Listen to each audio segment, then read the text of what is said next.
So it seems everybody is asking when Silver Dollar City here in Branson, Missouri is going to open. The answer is I have no idea. Certainly sometime this summer, you would think. But this video is not about predicting the opening date. It's about what is Silver Dollar City going to look like when it does open? What is the prediction? In fact, I want to encourage you to leave some comments down below. What do you think Silver Dollar City is going to look like when it opens? And we're hoping for this summer. I think there's a lot of people that are ready. They're waiting. We want to get out there. We want life to kind of get back to normal, but it's not going to feel like normal, I don't believe, in the early stages of the reopening, unfortunately. So yeah, let's talk about this. Now understand, all this is a prediction. We're guessing, we're kind of wondering, what it's going to look like. And if you have ideas, I want to hear what those ideas are as well. But let's talk about the fact that no, it's really not going to feel like normal. It's not going to, and that's a difficult thing because we just, there's something about Silver Dollar City that you're not going to find anywhere else. I guess maybe Disney has a similar kind of a feel. When you walk into a Disney park, there's that Disney magic.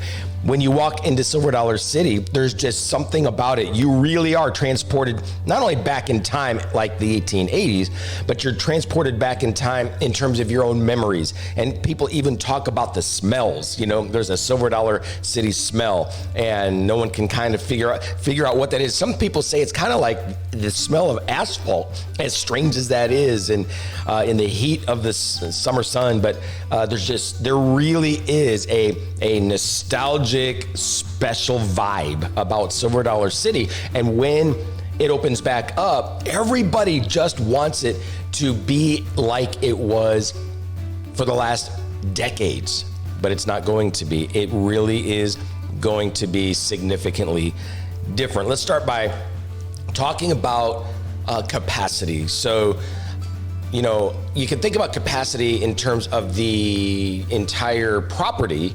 And who knows, it could be 25%, could be 50%. But then I got to thinking, what about in the individual shops and the individual places? Because Silver Dollar City has all sorts of small, cramped in spaces. It's loaded with all sorts of shops and small restaurants and things like that. So how are they going to handle the capacity issue? Not only large scale, but small scale. What about cramming into the glass blowers presentation, for example? That's always, full of people. How are they going to handle that? How are they going to handle the various, tiny little, stores where they're selling, candles or whatever?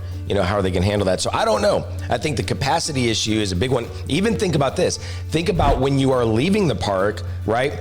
And you're headed out and it's just madness. I mean, not only is there no social distancing, but it's like cattle. I mean, you're just crushed in and you're moving out and trying to get to the trams and trying to get to the parking lot.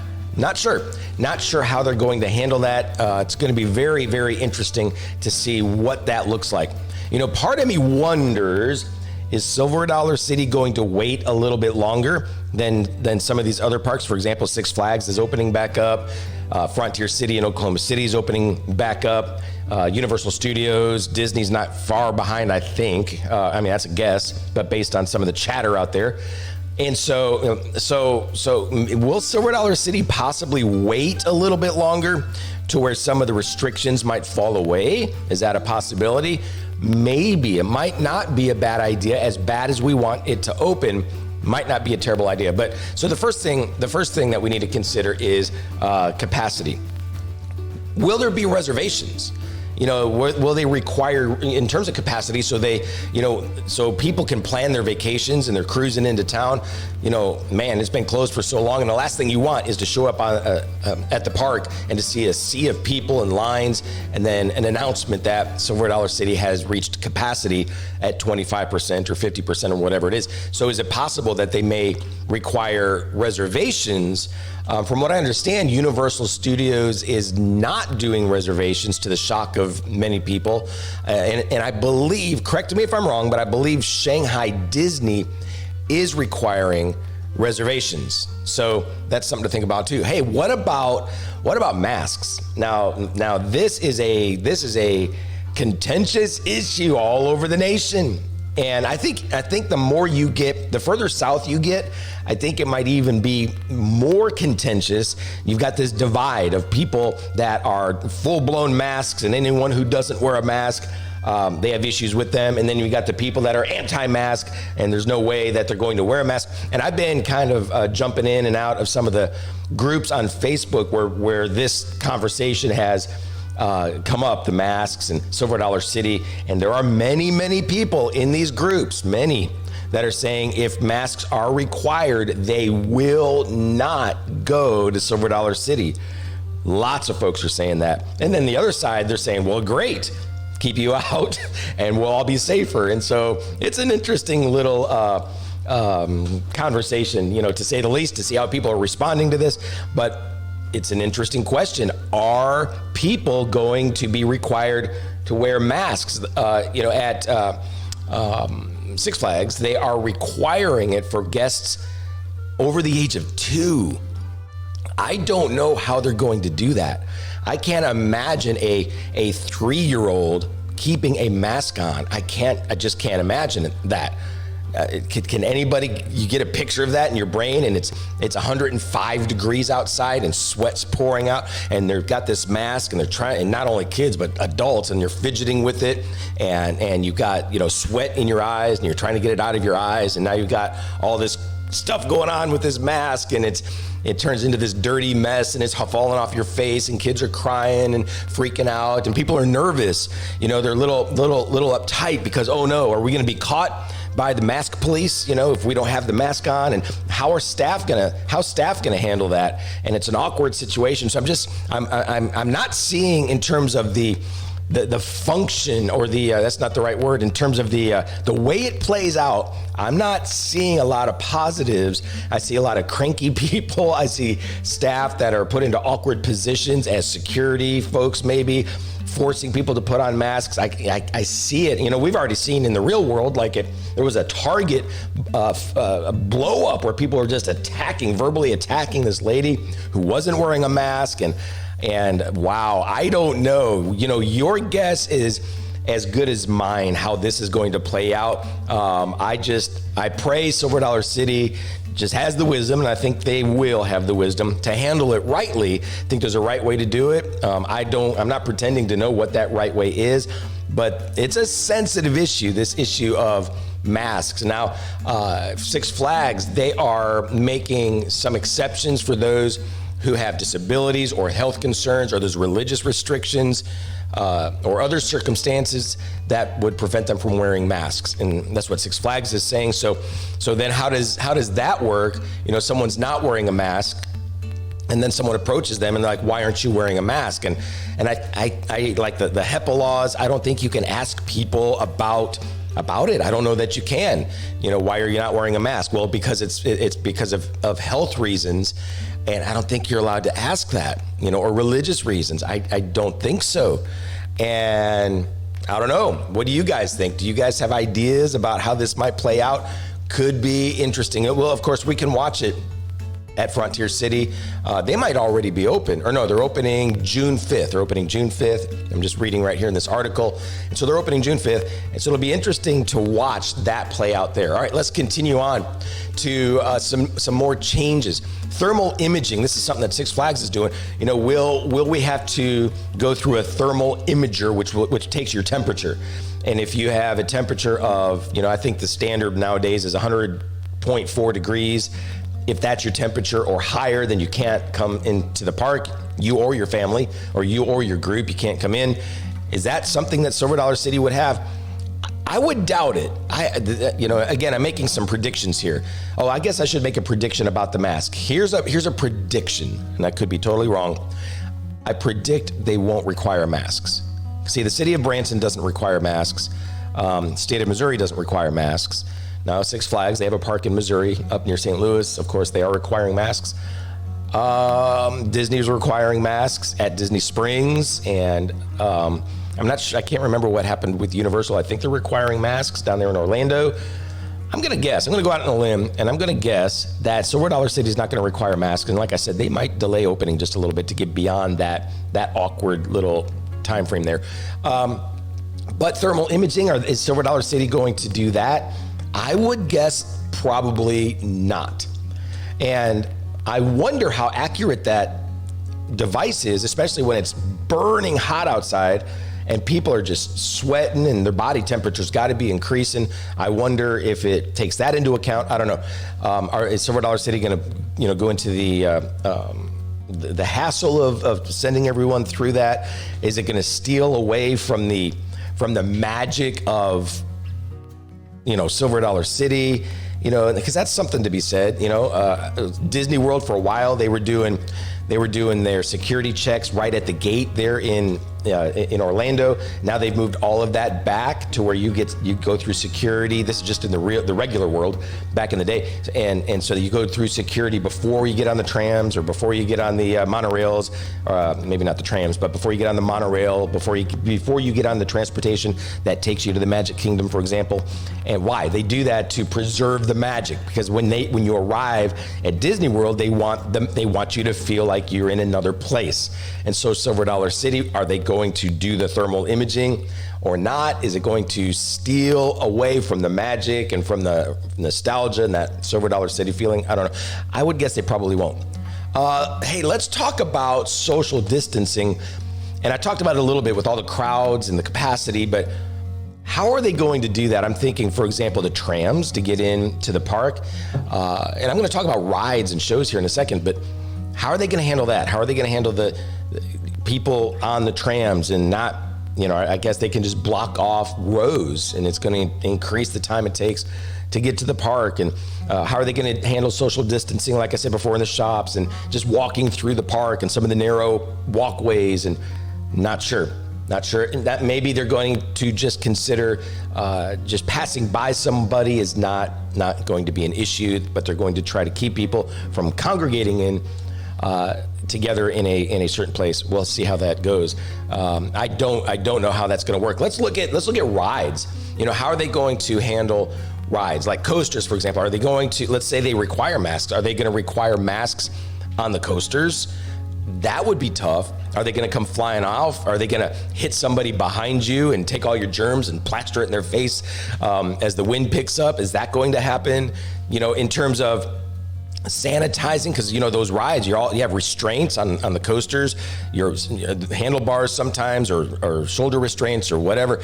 Are they going to disinfect those between every single ride every time?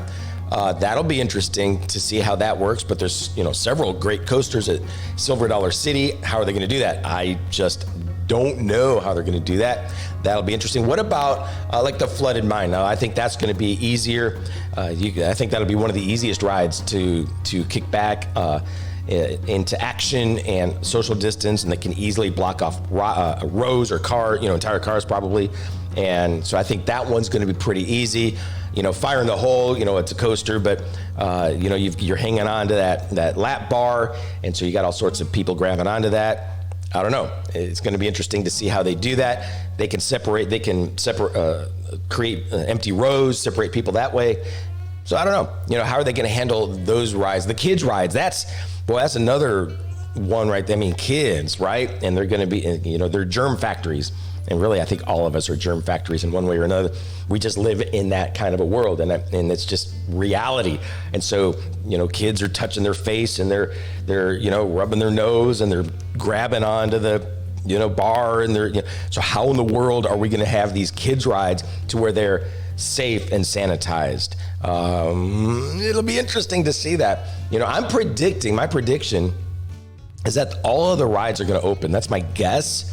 But because it'd be tough to sell a ticket and have things shut down, or too many things shut down. I think they're all going to be in action, but I think it's kind of a catch-22, because now they want to sanitize. They're going to want to sanitize more. They're going to want to maybe keep some rows empty. So what does that create? That creates longer lines, which is even worse. So is it better for people to be on a roller coaster and not as sanitized, and they're really putting through the numbers, or is it better to keep everybody in line and just standing there and breathing the same air? And I don't know. It's again, I think it's a bit of a catch-22. You think about the train. I think that's going to be maybe an easy one. You just keep some empty rows. That won't be too tough. You've got water rides. Same thing. You just keep some empty rows, or just like the American Plunge. Keep only one group per boat. And I think that's easy enough to do. The barn swing, you've got those restraints. You're going to have to be sanitizing just like you would a roller coaster. And so rides, it'll be interesting. It'll be interesting to see how they handle that. What about shows?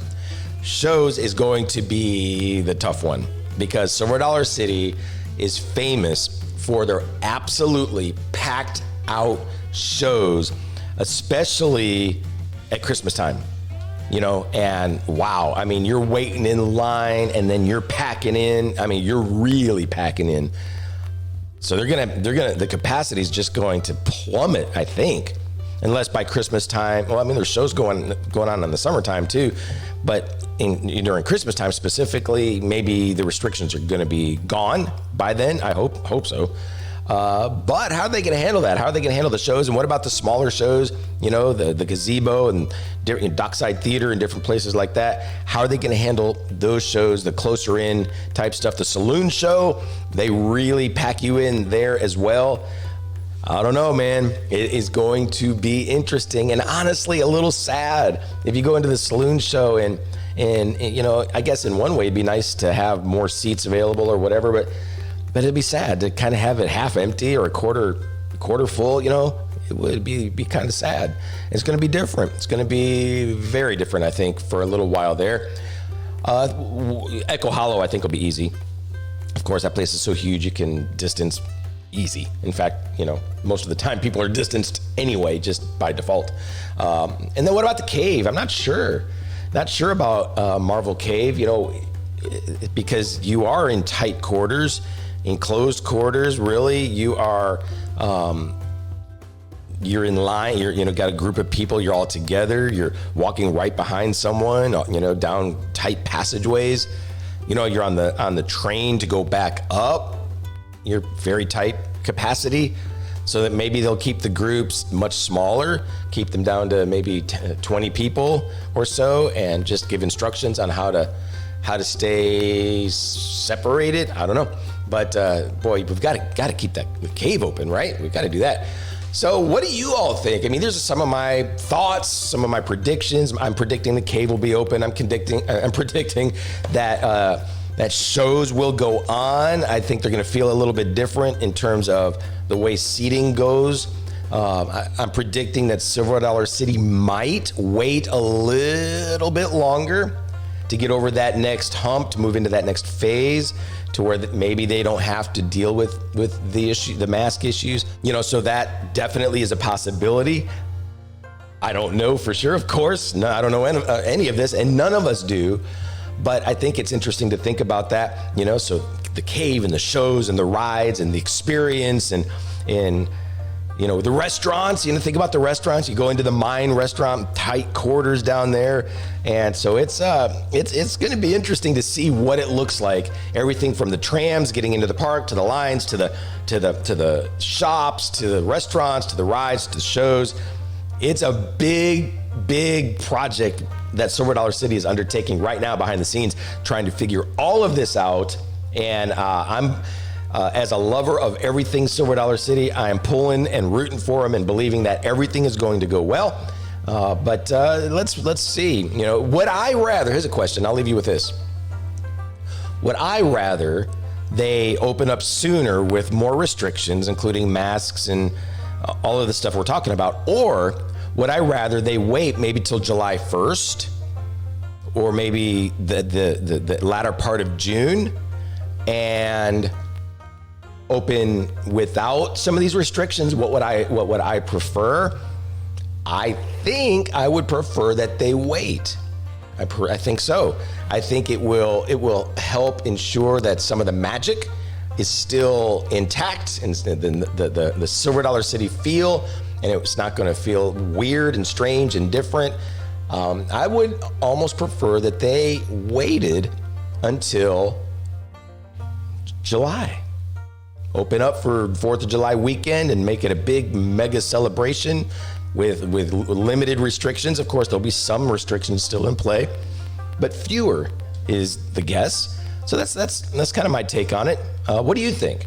Leave some comments down below. What do you think Silver Dollar City is going to do, and what do you think they should do? What is your preference? And and you know, everybody has differing opinions, especially on the masks thing. Just keep the comments nice and healthy and fun and informative but what do you think? What's it going to look like? But I'm encouraged that Branson's opening. I've been driving up and down the strip, and this place is popping, and people are coming. You know, our three businesses, or two of our businesses, are open now: the Axe Game and Escape Code, and they're rocking.